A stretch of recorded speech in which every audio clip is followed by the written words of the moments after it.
everybody. Welcome to another episode of the Beyond the Junkyard podcast. And we have been hyping up this episode for quite some time, my friend.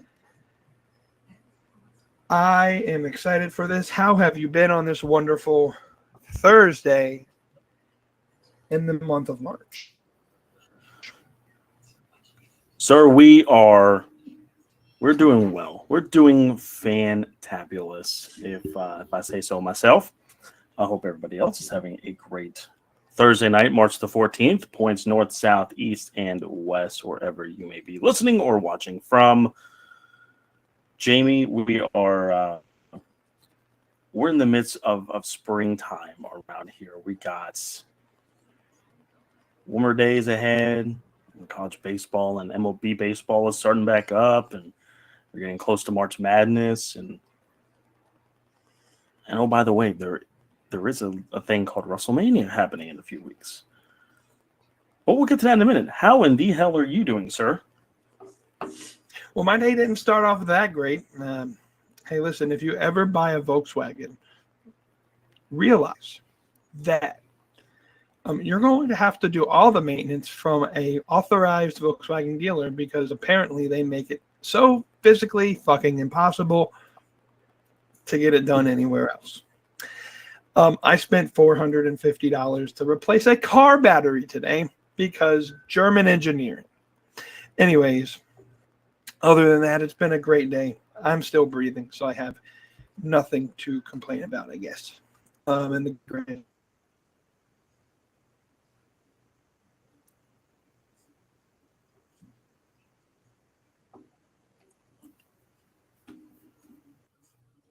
Oh boy. I guess I'm solo right now. I have no idea. He left. Maybe if we refresh this, we'll be good. I don't know. Let's see what we got. Yep.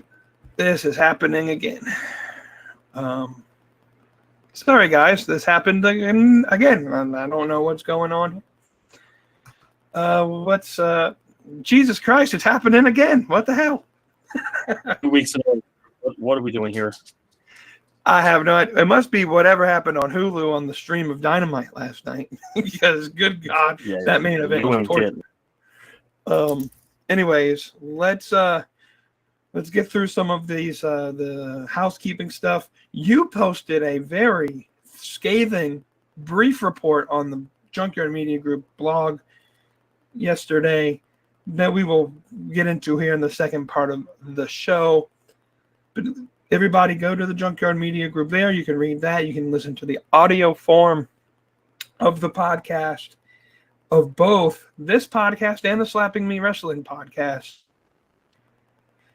And you can join all of our social pages, our Facebook page. You go ahead and like that Facebook page. Link is on that website. The Twitter or X pages on that website.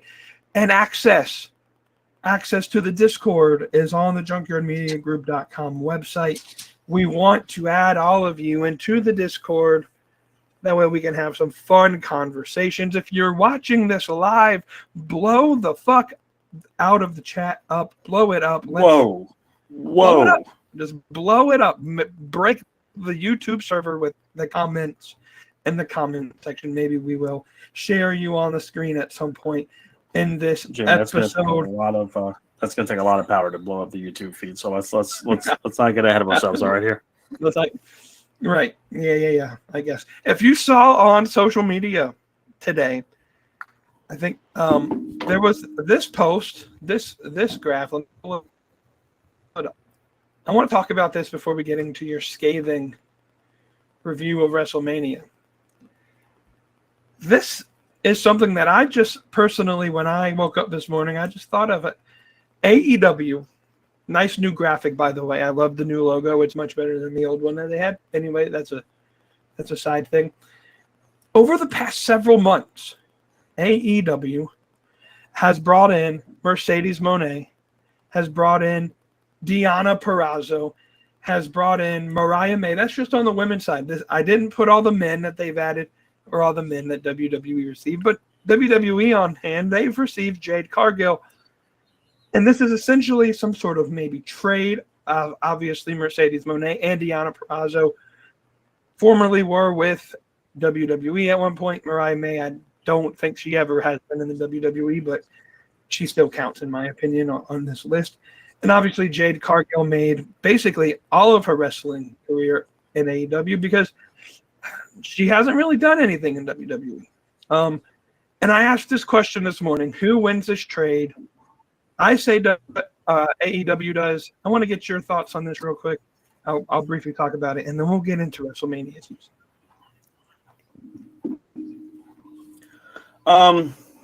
I say that as of this moment, AEW won this signing of talent versus WWE with Jade as far as the women's division, like you had mentioned, is concerned. All three of those women in AEW, they're getting television time in some capacity. Obviously, Mercedes just debuted last night, so take that with a grain of salt. But she also is going to be on Dynamite next week in Toronto. Mariah May, you can call her a side piece with Toni Storm. They're obviously setting up the story of Mariah being the protege towards Mariah May, idolizing her, wanting to be like her, and then eventually turning on her. So she's featured in a prominent storyline. And then Deonna Purrazzo is fighting, or made her debut, wrestled a bunch on Collision and Dynamite, and got her opportunity to face Toni Storm at Revolution for the world title.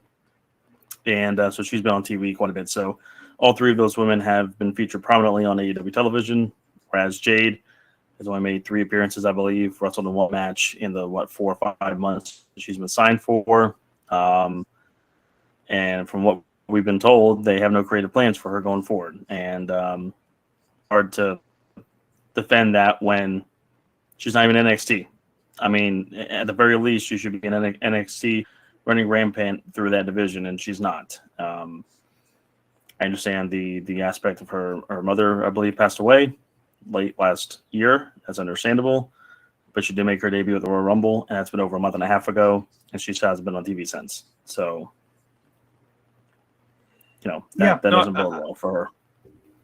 I think AEW single-handedly and until further notice has won this so-called trade. It's not really a trade, but in so-called trade, partly for the reason that you said that Mariah May and Deonna Purrazzo have been the focal point for the past several months of the women's division. They are the main attraction in the women's division, obviously with Jamie Hayter being hurt, with Britt Baker being on hiatus, though I think maybe she's coming back next week, with Deonna Purrazzo, if all intentions is correct. And then Deonna Purrazzo has a major piece, and then Mercedes Moné comes out. And overall, last night's Dynamite did not draw a great number, 801,000, I think, on the average. But Mercedes Moné's opening segment averaged 1 million people to open that show. And then a lot of the maybe crossover WWE fans that probably knew that she was making that debut left. That's totally cool. I'm not one to talk about numbers. I don't really care about the numbers all too much. That's for a different episode at a different time. But still, she's making her way out.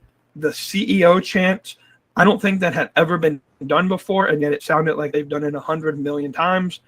At least on my TV, it was pretty loud. And she's going to be a focal piece going forward.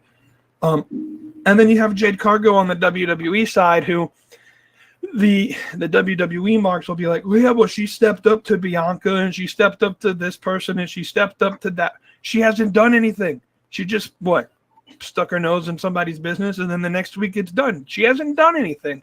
She has been signed for quite over a year, I think, maybe 6 months or something.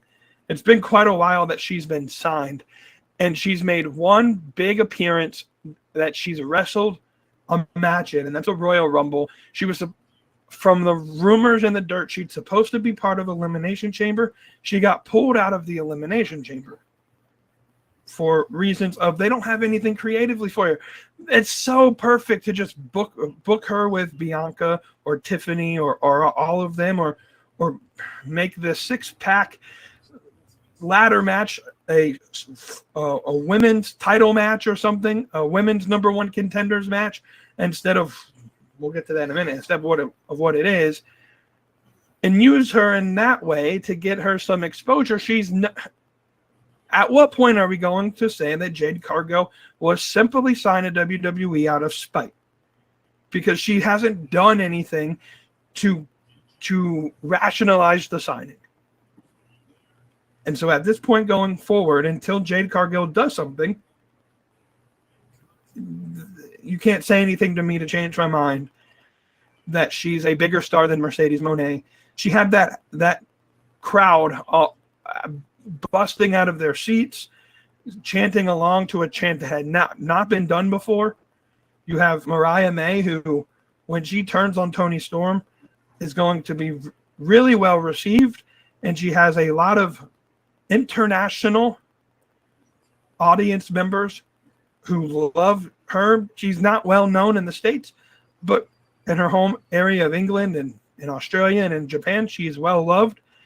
And same with Deonna Purrazzo. She's done really well. That's not even to add all the men of Ospreay, who I think is the best wrestler on AEW's lineup right now. You have Okada that just joined in.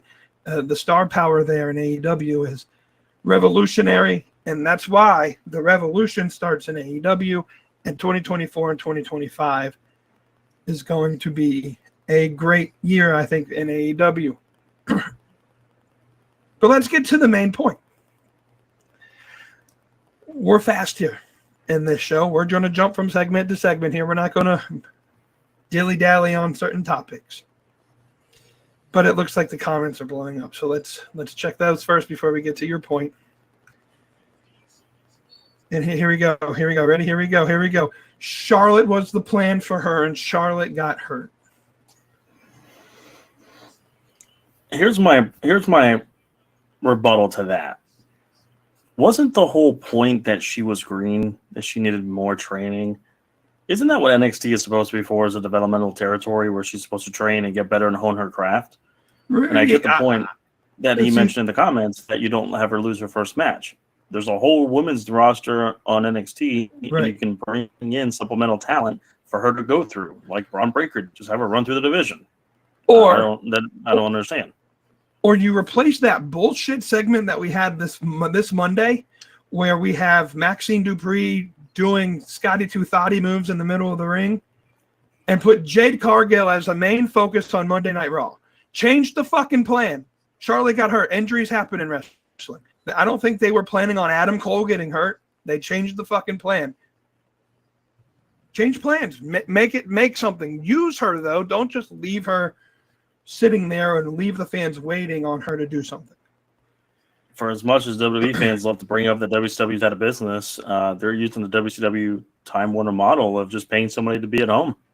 That's a pretty good model. I love it. Also, in your comment, in the comments, your lovely wife has commented, Ospreay. I think we got a fan favorite in this area of North Carolina. Yeah. I'll make it 2 or 3 of us for sure. First of all, I'm glad the fact that she figured out how to use the YouTube app and actually comment. That's not a dig at her. It was literally because she kept saying that she couldn't comment, and I thought that was the problem, was that she was clicking on the Facebook link instead of going to YouTube. So whatever is, at least it's working. That's all I care about. So I'm glad it's working. That's good. We get it here. It's all good. It's all good. Let's move on though. In your article, you lay out why the WWE booking. Oh, hold on. I'm sorry. We got to pause there. There's a comment. The last comment. Bring that up on the screen, please. Bring it up. Hold on. There it is. NXT is not developmental. The gloves are coming off early tonight, boys. That is the most asinine take I've seen. How is it not developmental? Yeah, they get a primetime 2-hour show on USA. So here's what I think. Here's what I think he means is I don't think internally they view it as a developmental brand anymore.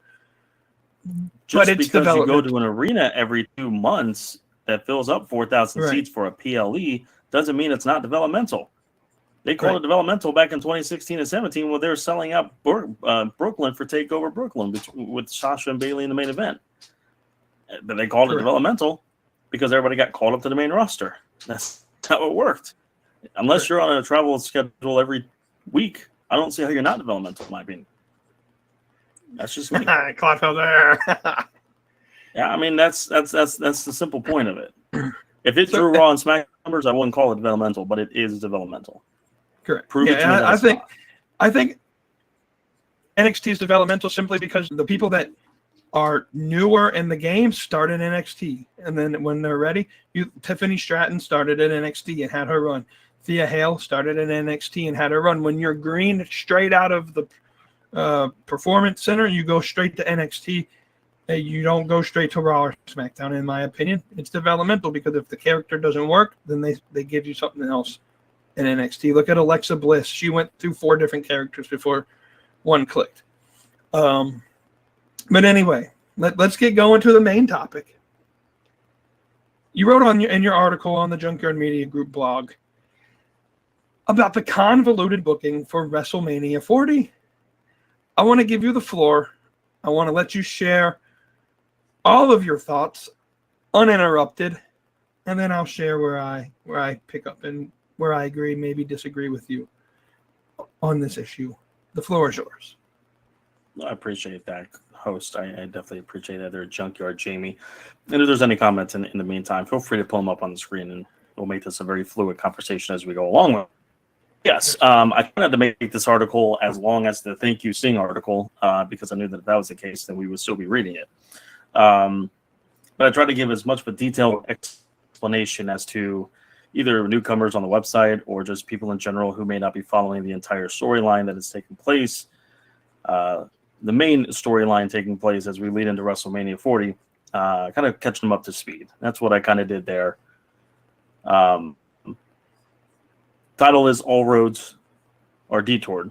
Probably could have changed the title to just Convoluted. That might have been the better word. That was the word of choice for me for most of that article. I'm not going to go through and read the entire article, but I'll kind of hit on the high notes here. So the main storyline going to WrestleMania 40 is The Rock, Roman Reigns, Seth Rollins, Cody Rhodes, primarily being Cody Rhodes versus Roman Reigns.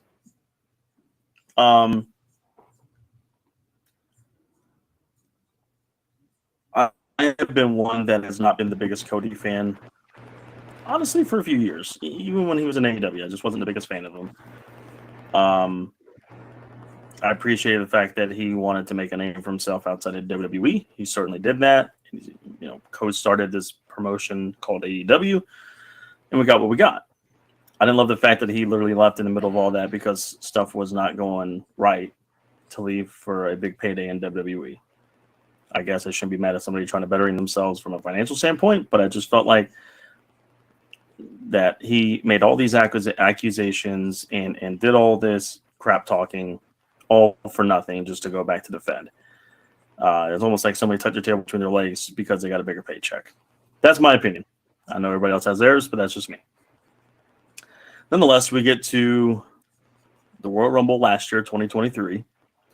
He comes back after having months off from that pectoral surgery, which I give him major kudos for fighting Seth Rollins in that Hell in a Cell match with a torn pec. That was gnarly. That was one of the more badass things I've seen in wrestling in a minute. So I give him kudos for that. Comes back, enters number 30, wins the Royal Rumble. Okay, and the whole finish the story starts with him wanting to finish the story for him coming back and claiming the world title. He went through all these trials and tribulations and has overcome all the odds to finish the story and become world champion and to solidify the Rhodes family legacy of never being a WWE champion. Get to WrestleMania 39, Hollywood, LA. Everybody's ready for it. Everybody's ready for it. Can I pause you real quick? You absolutely can. I just want to interrupt everyone to talk about Mercedes Moné's prestige and the game on TNT tonight is the Boston Celtics game. She's there in Boston, and they did an entire spot during the game on AEW. So money worth it. There you go. That's true. I just hope it brings more eyes to the product. That's all I ask. So yeah, Cody loses. I laughed at it because I thought it was hilarious. But we got this whole thing of the Bloodline story isn't finished yet. The Cody storyline is not finished yet. And in the fall, we kind of got the whole gist of him being knocked down by Brock Lesnar and overcoming the odds and bumps in the road and overcoming those bumps in the road. And then we get the CM Punk debuting at Survivor Series, which kind of murkied the water a little bit as to maybe what the plan was going into WrestleMania 40 this year. And then we start hearing rumblings that maybe The Rock is going to intervene in some capacity. And this is kind of before all the S hits the fan. And then we get to the Royal Rumble. Cody and Punk are the last two. I honestly thought Punk would win. He didn't.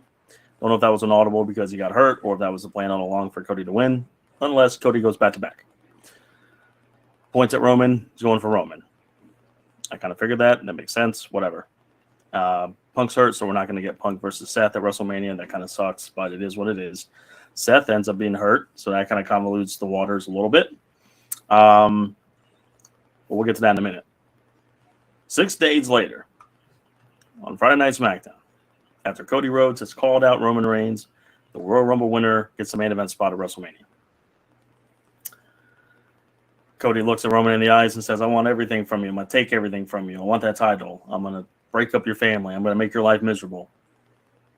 I'm not going to do it at WrestleMania. What? I mean, what? This is the 35-year storyline. The winner of the Royal Rumble goes to WrestleMania. They compete for the world title at WrestleMania. And all of a sudden, we're just not going to do that. That's not going to thing. That's going to happen. Okay. And then good old TKO board member Rocky comes on down. He gives Cody the gangster handshake and whispers something in his ear, and Cody walks away with a tail tucked between his legs. And Rock and Roman end that night with the stare down. 6 days later, we get the press conference, and this is kind of where this whole thing just blows out of proportion. Seth Rollins, for whatever reason, was out there and stood there for 30 minutes looking like a bitch, and then took shot after shot after shot like a bitch. And so while we're degrading our world champion, our workhorse champion, the guy that's been on Raw month after month, week after week, trying to defend the title, show some prestige to it, show it that it's a workhorse title and providing us great matches and great feuds and storylines, he ain't worth shit. That's a secondary title. We ain't worried about it. Rock and Roman have their little bloodline history thing. They're going at each other as far as a face-off perspective, and we're on the thinking that it's Roman versus Rock at WrestleMania. Out comes Mr. Runnels, starts throwing shade at The Rock and Roman, and all of a sudden, Rock turns heel. Don't talk about my family like that, man. Don't be doing that now. That's my family. Don't be talking about my family like that. That's my quarterback. Literally thought it was Terrell Owens out there, talking about his boy, his head of the table. So we get a smack, we get the whole pull apart, whatever. It was cool for a minute, but it's convoluted. Why are we doing this? This is just weird.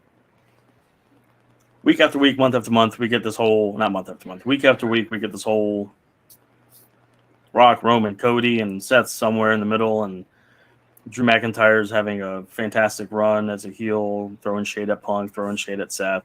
Wins the Elimination Chamber match to go on to face Seth Rollins for WrestleMania 40 for the world title. Somehow, in the midst of all this, Seth Rollins has still intervened into the Cody Rhodes, Rock, and Roman storyline, and we get a wonderful tag team match. One of WrestleMania. In The Rock and Roman Reigns versus Seth Rollins and Cody Rhodes.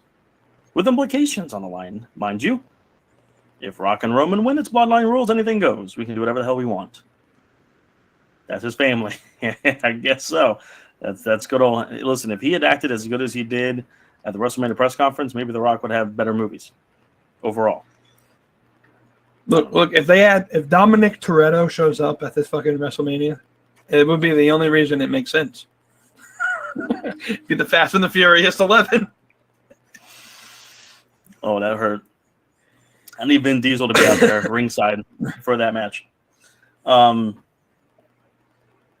So yeah, if Rock and Roman win, Bloodline rules for Roman versus Cody, night 2 for the undisputed title. Cody and Seth wins, Bloodline are banned from ringside for Cody and Roman's match. That part at least makes sense. The stipulations. Why the fuck is Seth Rollins in the match? If any of this has no implication on his match whatsoever. This match has no implication on his match whatsoever. And then we're going to get the bitch 2 nights in a row. He's going to defend the title at the end of the show.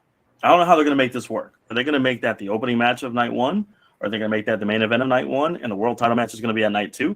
We already know the undisputed title match is going to be the main event of night 2.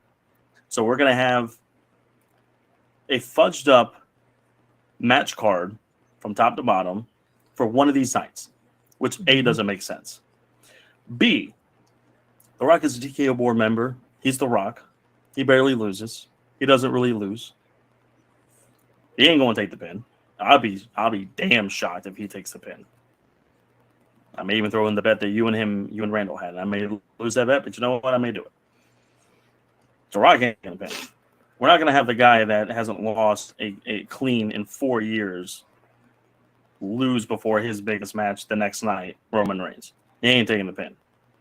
Cody Rhodes, damn sure ain't going to take the pin or submit, whatever. Going to win the title next night, right? Our top babyface looked like a bitch the night before. That just makes no sense. Why would you lose that match and then all of a sudden still have your title match? I guess because the Rumble theoretically still makes sense. But why would you just lose the night before and we're supposed to take you seriously the next night? So that leaves us as Seth. So Seth has to take the pin. That only logistically makes sense. He's the square peg in the round hole here. He does not fit into this storyline whatsoever. All because he got looked like a bitch at the press conference, but he shouldn't have been there in the first place. Right? He shouldn't have been there. He had no implication on Roman. I get it because of the 2 main champions. They had to showcase their belts on the stage. But why are we going to make him look like the bitch? I mean, that just makes no sense. You're degrading the champion. You're degrading the guy. You're degrading the legitimacy of the title. That's the main title on Raw. And it's for nothing. Might as well just call it the WCW title at that point. It just don't make sense. So Seth has to take the pin. But guess what, though? Seth has a world title match against Drew. So Seth's taking 2 L's in 1 weekend. Losing the match, losing the title. And it may make sense because if he's injured, totally understand it. However, if he is, and he is going to take time off after this, why would you have him in the match anyways if you would rather rest him up for his performance against Drew?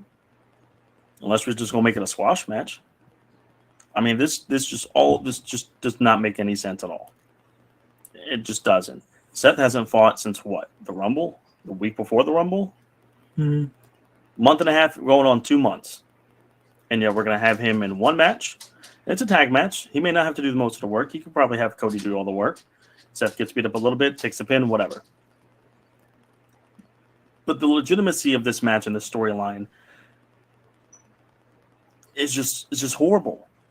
We go Cody winning the Rumble, giving up his shot. Rock comes out. We presume it's Rock versus Roman at Mania.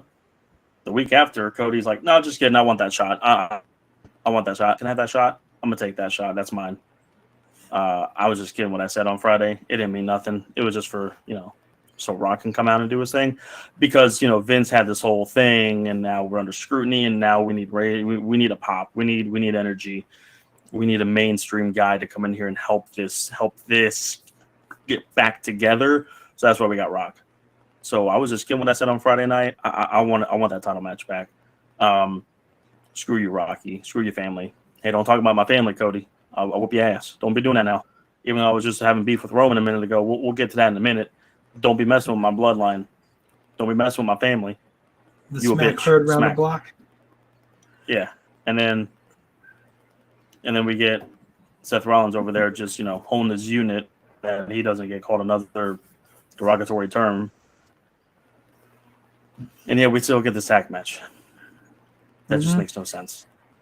With implications that, while the implications make sense, they don't even matter in Seth's match. So why in the hell is he even in this match?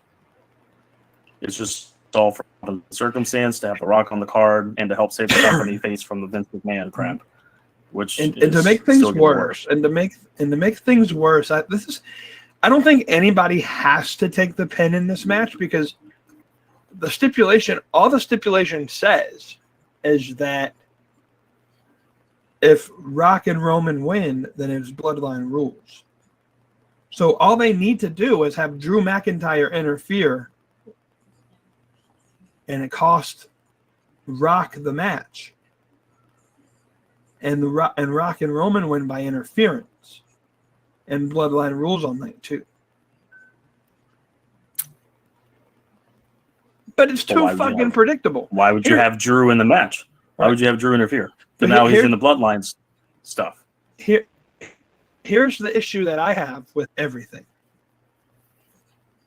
You're going all the way around your ass to get to your elbow to complete a story that you don't need Seth Rollins involved in the storyline. No. You don't. There's no purpose to have Seth Rollins interfere with this storyline to help Cody Rhodes for some whatever reason. It's so hilarious that immediately after the main event of Dynamite last night, everyone was crying. Why is Mercedes Moné teaming up with the lady who broke her leg, blah, blah, blah. Well, Seth and Cody had 2 straight years of feuding, essentially. And now they're tag team partners for no fucking reason. Oh, hey, but when Seth turns on Cody, I'm going to laugh my ass off. Well, we all know Mercedes is turning... What's the purpose of doing that? Right. What's the purpose of doing that when he's going to lose the world title and probably be off TV for 4 or 5 months? And then what, we're going to continue that feud again for another 5 months, even though we've already had that feud for 2 years in a row? That makes no sense. Right. And here's the truth. Tell me when I'm telling lies, to steal the phrase from punk ass bitch. Fragile Phil. Fragile Phil. Pepsi Phil. Tell me when I'm telling lies. This is what it is they've dug themselves into a hole, pushing this Bloodline story way past its sell-by date.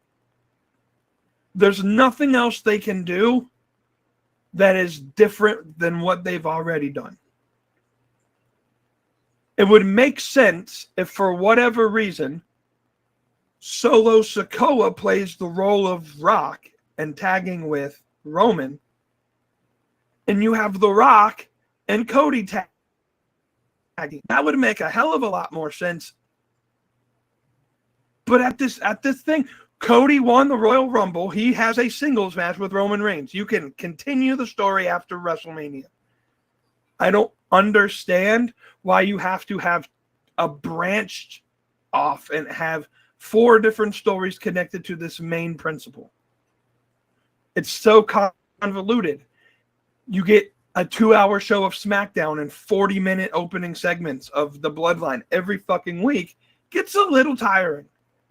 And the only reason they get 2.5 million views every Friday is because Fox is where they're at. They ain't getting that numbers when they go to USA. There's no way in hell, because one, USA isn't in as many TV houses as Fox is. Fox is basically free cable, antenna cable. Where USA, you have to have some form of package to get it, for the most part. I don't understand. I don't know. And then let's let you continue on past just this story. The rest of the card is just as fucked up. Let's talk about this tag team, whatever the fuck it is. My God. Oh my God. And listen, I'm a spot junkie. You can call me that. Spot matches or what they are. It does get cool. You know, the All-Star 8-man scramble at Revolution wasn't needed.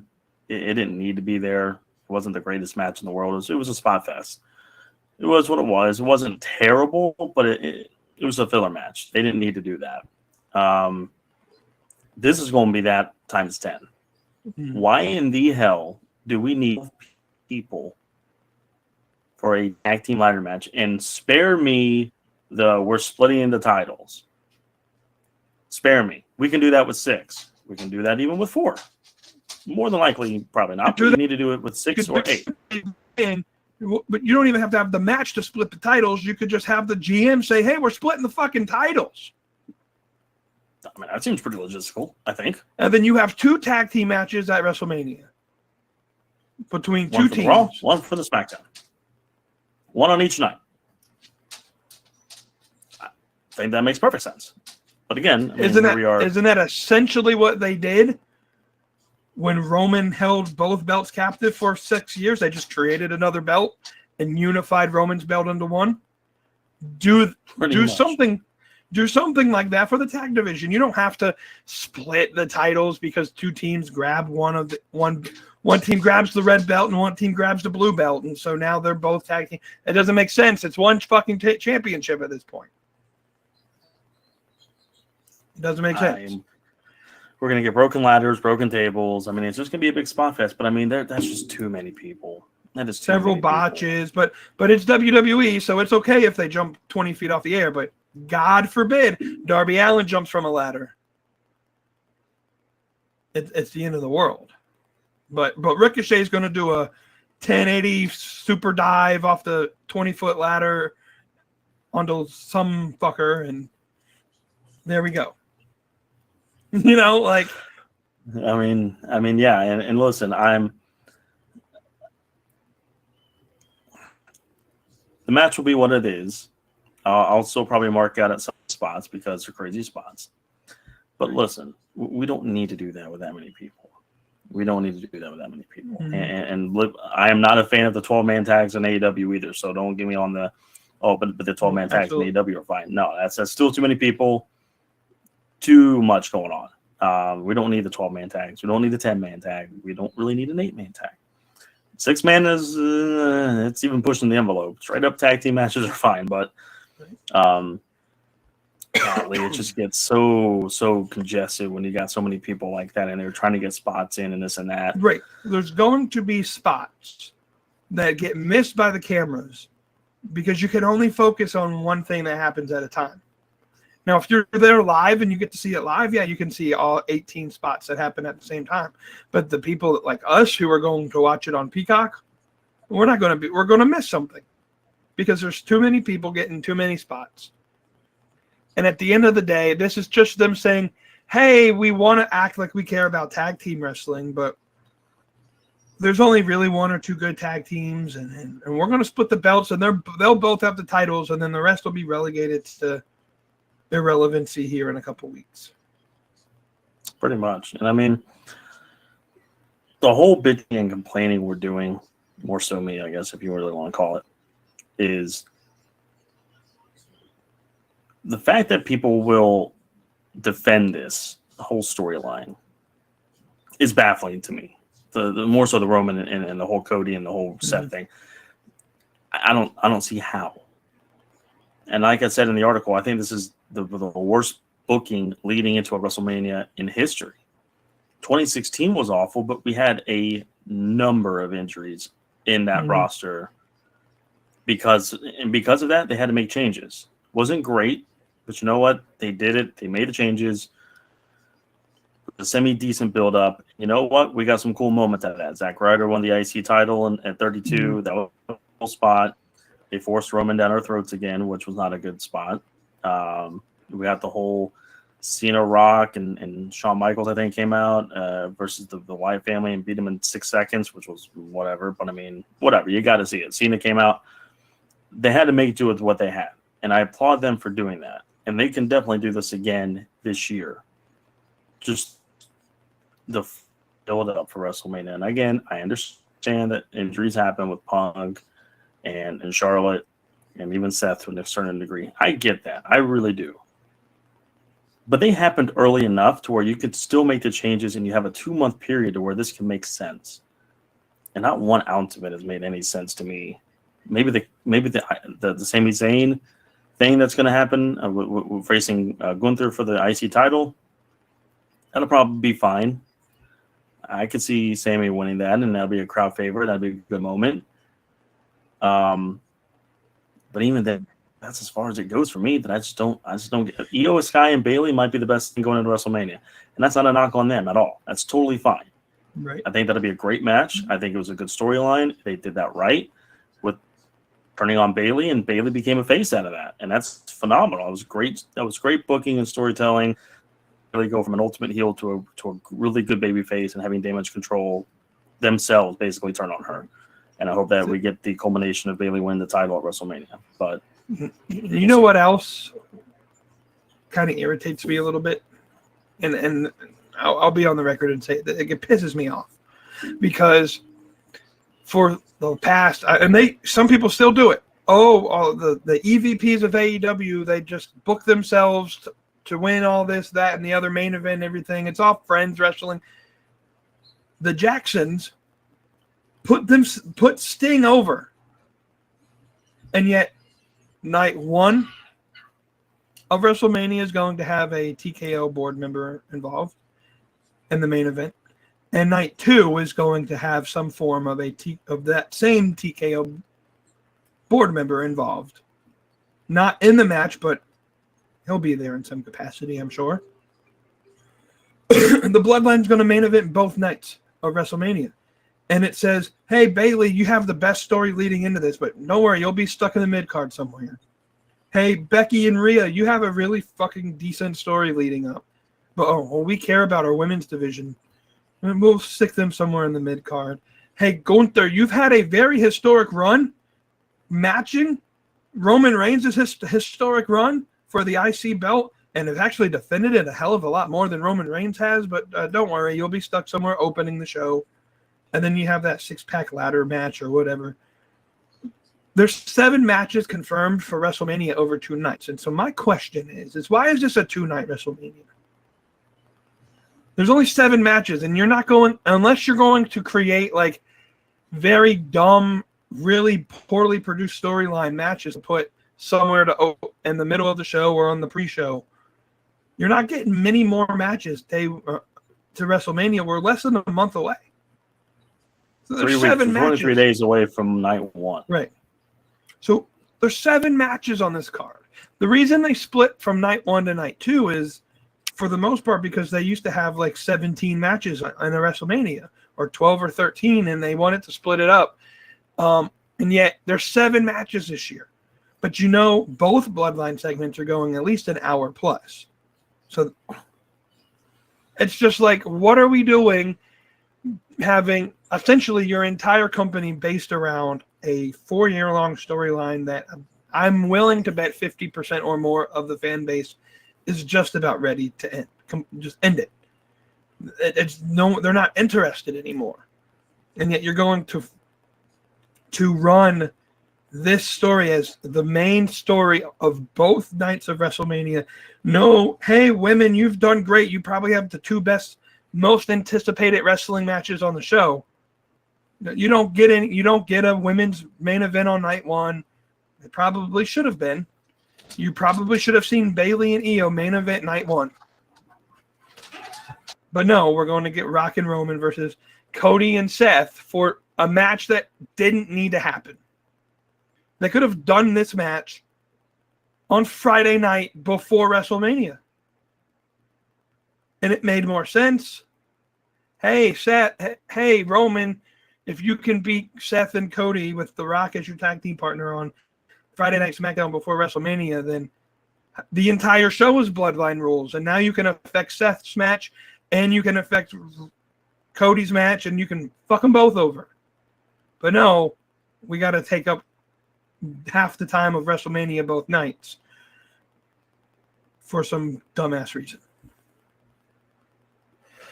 And that's just what frustrates me, is that you would think with them, WWE, really starting and being a prominent figure in the women's evolution, that when we get these women's matches that are prominent on shows, the women's Royal Rumble, the women's Money in the Bank, the women's Elimination Chamber match, which are all deserving to happen, that the winner of the women's Royal Rumble also main events WrestleMania, as does the men. That's the reason I think why we have 2 nights, so that the way we can get a women's. It's a cliche way of saying it, but there's 2 nights that we could get a great women storyline to culminate at one of the WrestleMania main events for either night or 1 or 2. We don't get that this year, more than likely, and I'll be surprised if we do. But are you going to put that tag team match in the middle of the card? I mean, I don't see that unless The Rock says, "Hey, I got to be out by say 10 o'clock, so we need to hurry this up about 9 o'clock. I got to be out here by 9:30." Yeah,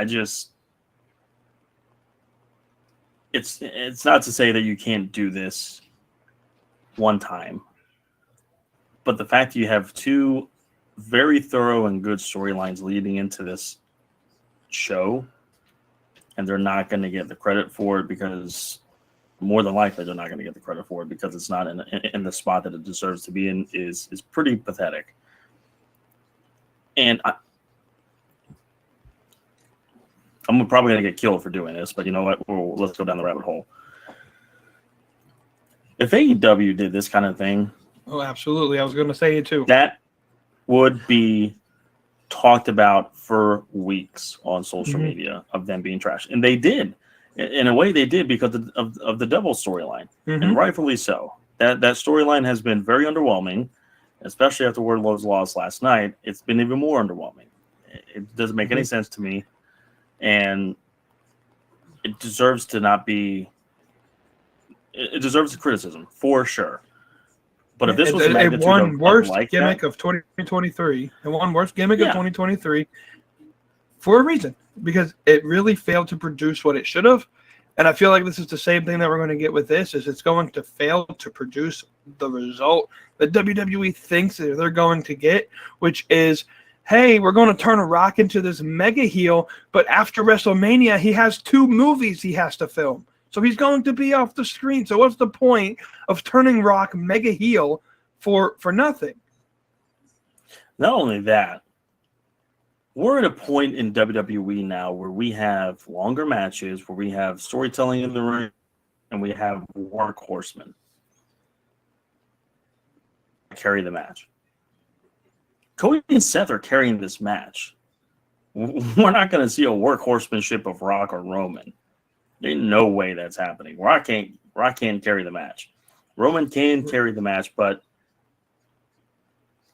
are we really expecting to see one of them go 10 minutes straight in the ring, knowing that at least one of them has a match the next night? I don't see Rock being in the ring for that long.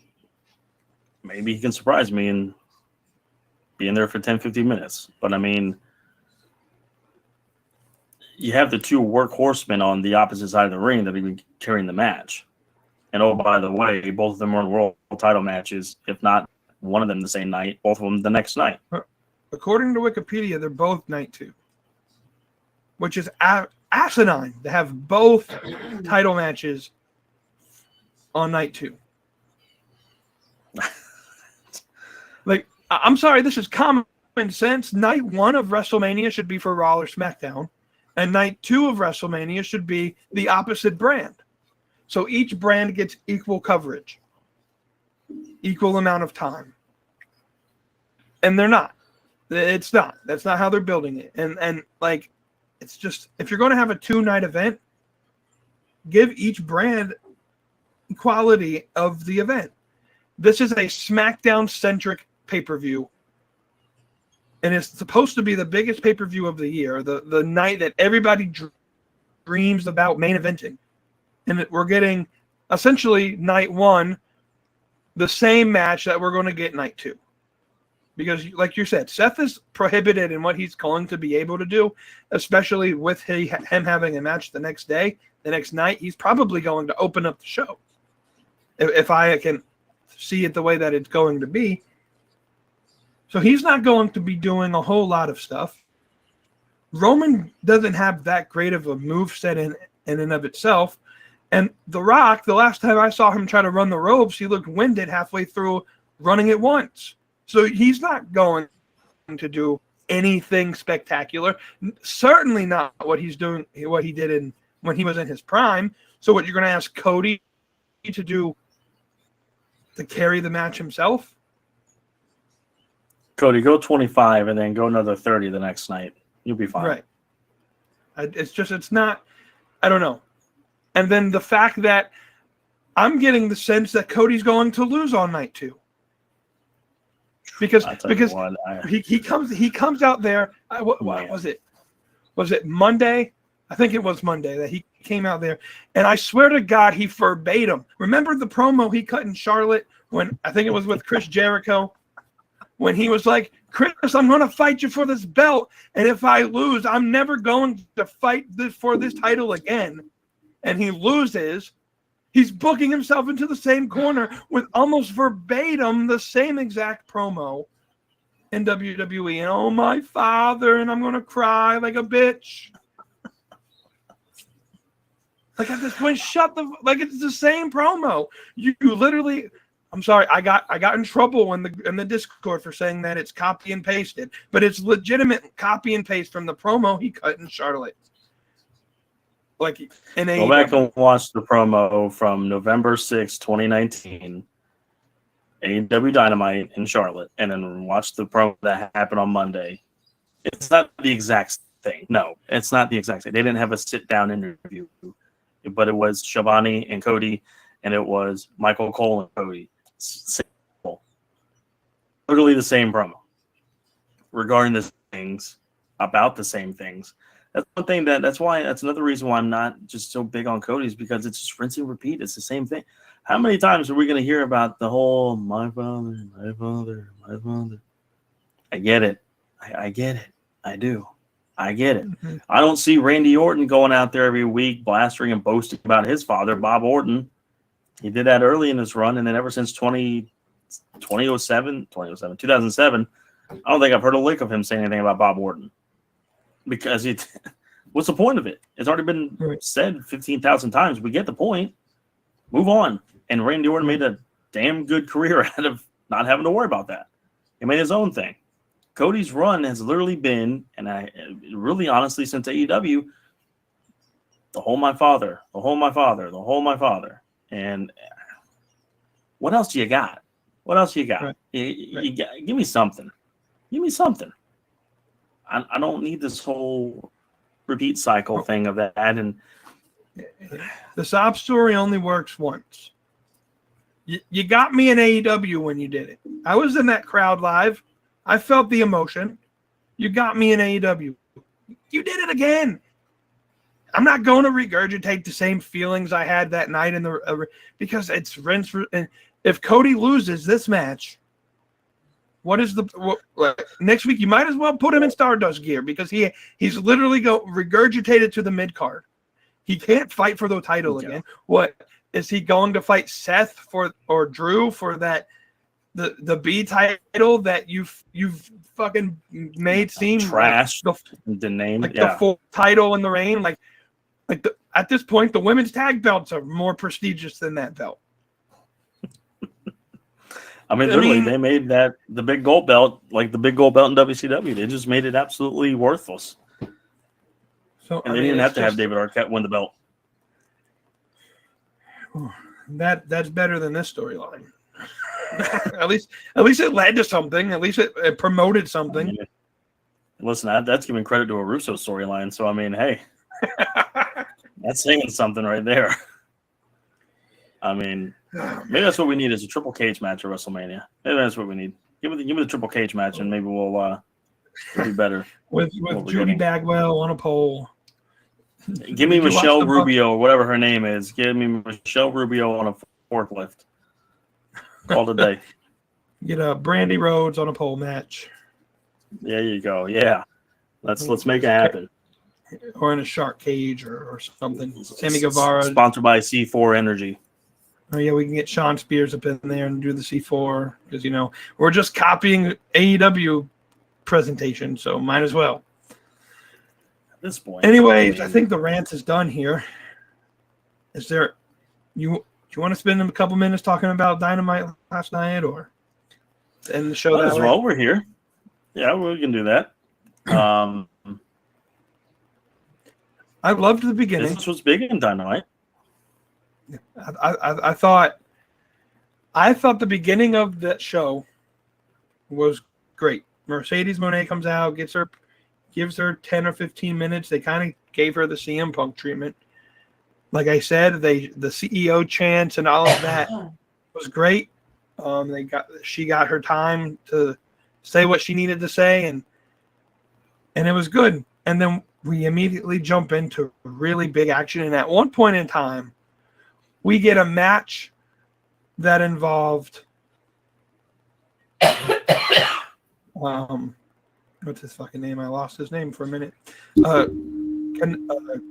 Kazuchika Okada, followed by a Will Ospreay promo, followed by a Jay White match, where it's three of the biggest New Japan wrestlers, maybe of the modern era, back to back to back. And Ospreay's promo, I think, guys, he's only been in AEW for a little bit. He's mastered the promo. He's mastered the hard cam. He's same with Okada. He's mastered the hard cam. Okada making that useless piece of shit in the back. What's his name?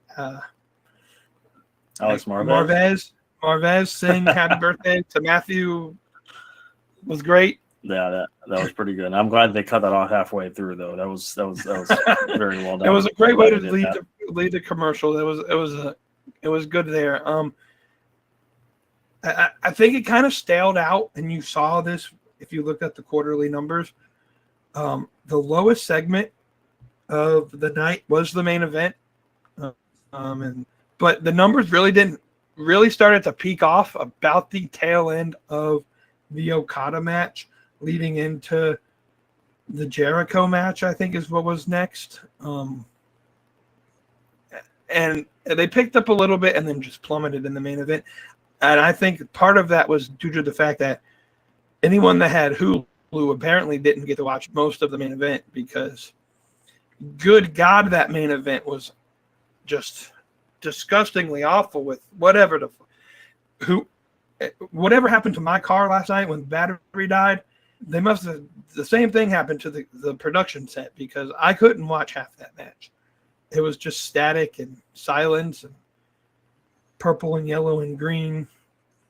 It was. Yeah, I had the same problem. I couldn't watch half the match because of that. And it's cool that we got a women's segment to open the show. We got a women's segment to end the show. I'm sorry, Willow and Riho did not need to main event that show. There was no reason for that. To say that main evented over the world title match is saying something. Right. But that title match, what does it do for Wardlow? Because it's not like he lost like a shoulder up type of interference. He lost clean, dead center in the ring. No interference from the Undisputed Kingdom. I mean, I can't take Wardlow seriously at the moment. I mean, this has happened to him a couple times, though, where he gets pushed into a main event spotlight and then he loses, and now what? And that's one thing that I was mentioning earlier about the Undisputed Kingdom storyline. Whoever has watched AEW that's a WWE loyal fan, or just in general, if they're an AEW fan and they're like, listen, this Undisputed Kingdom thing ain't working for me, I totally get it. And it is not working. And I don't care the fact that Roddy has the international title and Taven and Bennett have the ROH tag titles. Right. That ain't it. It ain't it. And I don't understand why they made the leader of this thing Adam Cole when he's limited in what he can do. All he can do is backstage promos. He can't really be a leader. He's just kind of in disguise. It's lost its edge. At World's End, when it was announced that Adam Cole was the perpetrator, like, oh, cool, this is going to be interesting. Let's see where it leads. And I gave it a shot, but it's 3 months of work, and I don't know. This is like Franklin D. Roosevelt being the leader of the General Army with General MacArthur sitting beside him with the army behind him. Like, yeah, okay, we're going to take you seriously. Right. If Adam Cole isn't fully healthy by Double or Nothing, they need to kill the storyline. And I hate to say that because, yes, I am a fan of long-term storytelling, but like the whole thing got off to an start, and it just hasn't gotten any better. And we're now almost 3 months into the storyline. It's. I mean, I get it. You probably need to give it more time to get its legs. I can understand that. I mean, but when you weren't off to the best, and it's gotten worse. I'm just wondering though. I get the feeling that they're waiting for Maxwell Jacob Friedman to heal up and Adam Cole to heal up, because something inside of me makes it feel like they're going to do that double swerve where, no pun intended to Swerve Strickland, but the double swerve where it's going to be revealed that MJF is actually the devil and he perpetrated to make it seem like Adam Cole was, but they got to wait for MJF to heal up because he's not able to do anything. And I thought there was a chance that it could have happened last night, and it didn't. But I don't know now when's the best time to do it without it being so far out that the storyline, nobody really gives a crap about it. Because really nobody really gives a crap about it a lot. It gets no reaction. When Adam Cole comes out, he used to get a bunch of reaction, heel or face. Now he gets nothing. To the point that I think they're going to relegate him to just backstage promo, so he doesn't have to sit in that stupid wheelchair. They can sit him in a couch or something, and it still look a little bit decent. I just don't get it. Another thing that I'm kind of happy that it happened, but I don't understand why they started the storyline in the first place is that we get the breakup of the Bang Bang Scissor Gang. This was just a waste of a trios division, in my opinion. They try to form this super stable, and now they've broken up. I don't see where it goes because are not the Bullet Club Gold trios ROH trios champions? Mm-hmm. And so who's fighting who for what belt? That's the weird part in this is unless they're going to merge them together, and I don't really know how you do that because that means that now they both need to be on ROH and AEW. Right. We've been trying to say we need to stay away from mingling those things, and it was weird timing. I'm kind of glad it happened because Bullet Club Gold is natural heels. Right. Let it happen like that, but it'll be interesting to see where it goes and what comes out of it afterwards. Right. Well, at this point, they need to give Jay White a singles push and let the Guns join the tag team tournament to go for the tag belts. And let Jay White maybe go for a title at some point in time. Another thing that kind of convolutes the sorry, I didn't mean to cut you off. No, you're good. Another thing that kind of convolutes the Undisputed Kingdom storyline is Taven and Bennett going to join that tag team tournament? And if so, if they lose, now all of a sudden that ROH belt doesn't make sense for them. I mean, I hope they're not in the tournament for that sake, but if they are, that would not be a good decision. Absolutely. I hope they're not part of it because like we have said, I wish we could keep ROH centric champions or whatever kind of out of the main event of AEW. And an absolute swerve though, I don't know if you saw this, but the main event of Supercard of Honor, I think is the next pay-per-view, or Death Before Dishonor. I can't remember which is the next one. Yeah, Supercard. Is it Athena versus Sheeta? Athena versus Sheeta. Which it's weird that Sheeta's going to ROH for this, but that's interesting. We also at the ROH taping yesterday had some Stardom wrestlers there in the and having matches. It seems like Stardom has gotten into some form of working relationship with Tony Khan, which for the longest time no one ever saw happening until I guess the leader of Stardom got kicked out, which leads everyone to think that maybe Forbidden Door this year is going to be New Japan, Stardom, and CMLL all in an AEW pay-per-view, which The rumor is Forbidden Door this year is going to be, I don't know if it's been confirmed or not, but at Arthur Ashe Stadium, which would be interesting. That would be very interesting, considering that I figured that they would use the September pay-per-view for an Arthur Ashe type setting. But if they do that, my hope is we're going to do All In a week before Labor Day, push All Out to the end of September or beginning of October. Or, well, you can't do that because Wrestle Dream is beginning of October. So if they could just do away with All Out, that'd be good. I hope they're not doing away. I feel like they're not doing away with All Out. I promise you. Listen, they better, because that month and a half period of All In, All Out, a Wrestle Dream, killers. That's tough. That's not doable. Next week's Dynamite, though. Well, I'm jumping the gun.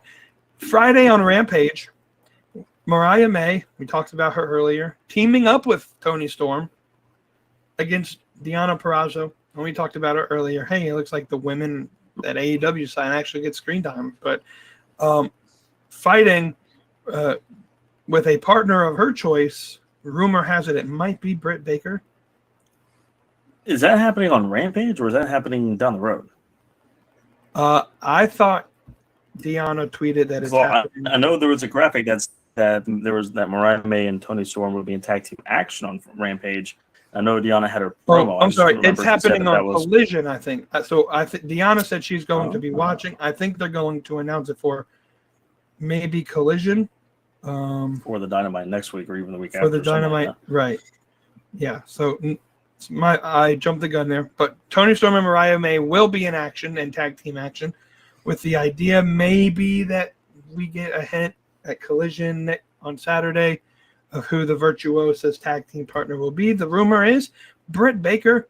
I hope it's Jamie Hayter, though, because last I heard, Jamie Hayter has been cleared to return to wrestling, and we just need her back. You need to focus that women's division. You need to put the world title on Dynamite. No. Excuse me. You need to put the TBS title on Dynamite because it's on TBS. You need to put the Women's World Championship on Rampage and Collision. Give it some notoriety on those shows. Hopefully they can pick up some steam. But you need to split the women's roster into those two shows, because the women's roster is great. It's deep. It's got people coming back. Should be phenomenal. But we got to give them more time, more storytelling, and the only way you should be able to do that is by splitting up this roster into two, maybe three, but more so Rampage and Collision. And it's deep now, and it's only going to get deeper when Megan Bayne eventually makes her return or debut in AEW. I think it's her return because she had a couple AEW dark matches before, but I don't think she was officially signed. And then when obviously Britt comes back, and the rumor is Camille Brickhouse is going to sign with AEW. She's former NWA Women's Champion. So it's just going to get deeper. So I agree. We need to split that women's division kind of where we can have the TBS champion kind of have the same prestige as the TNT title. I think Christian's done a good job at holding that prestige there.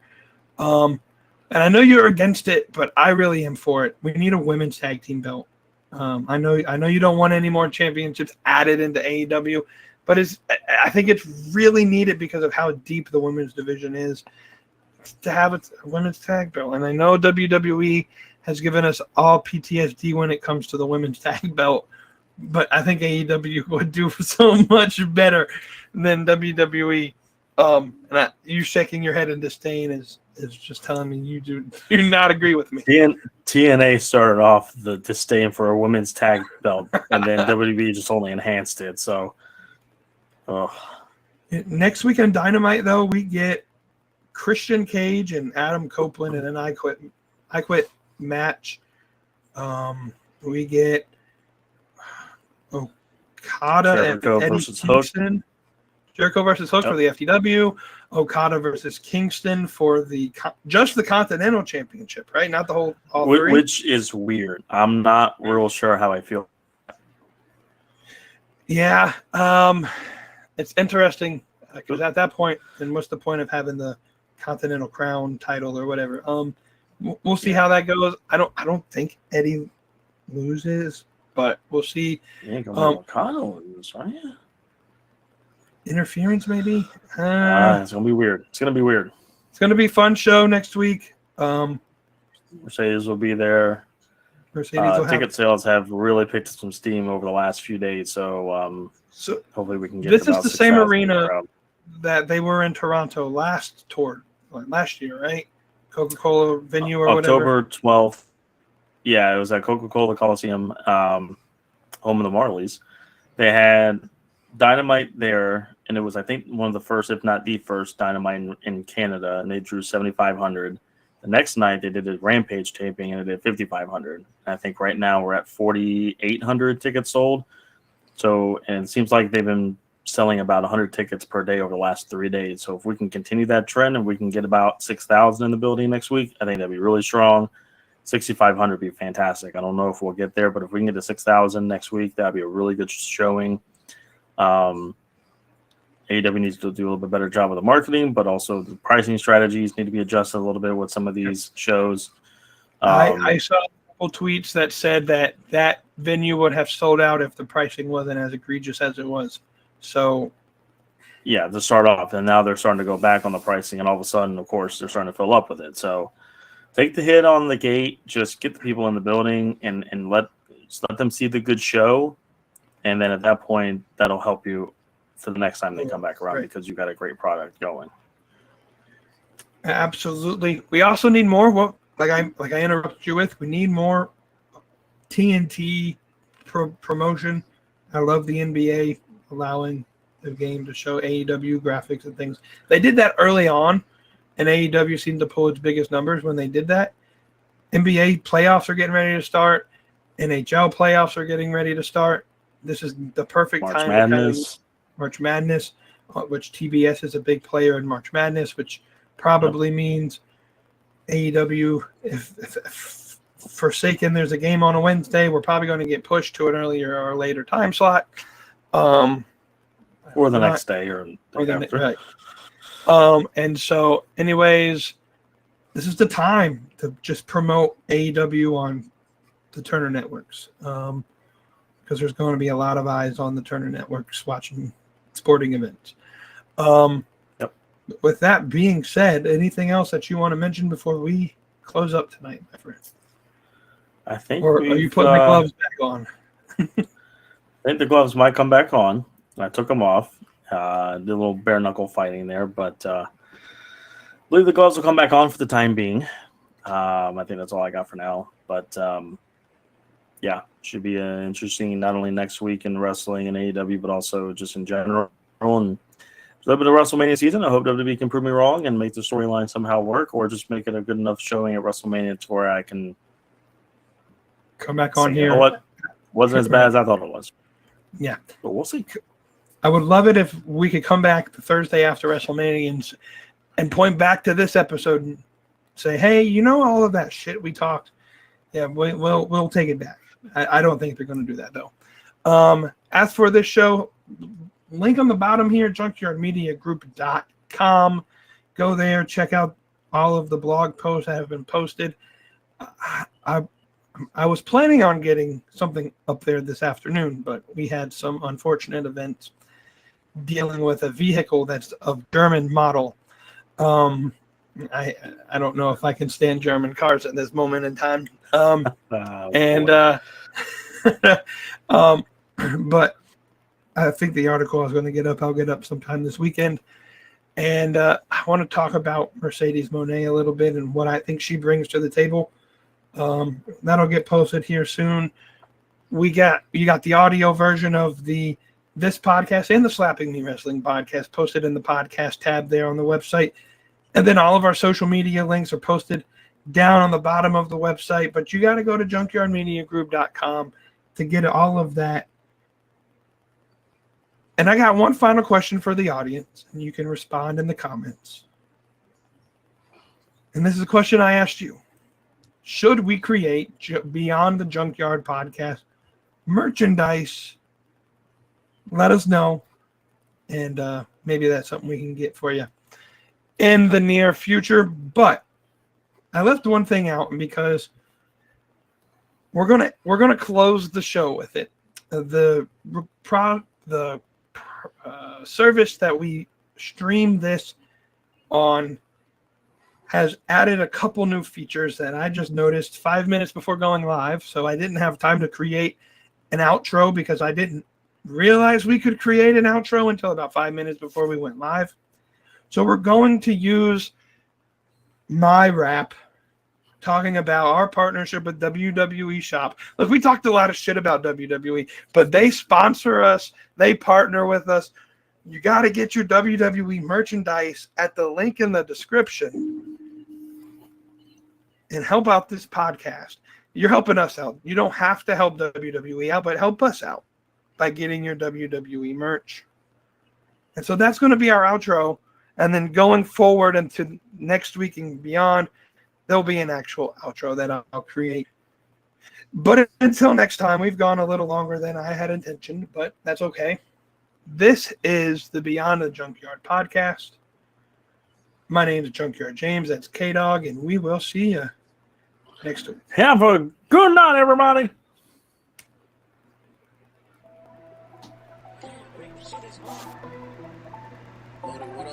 Junkyard.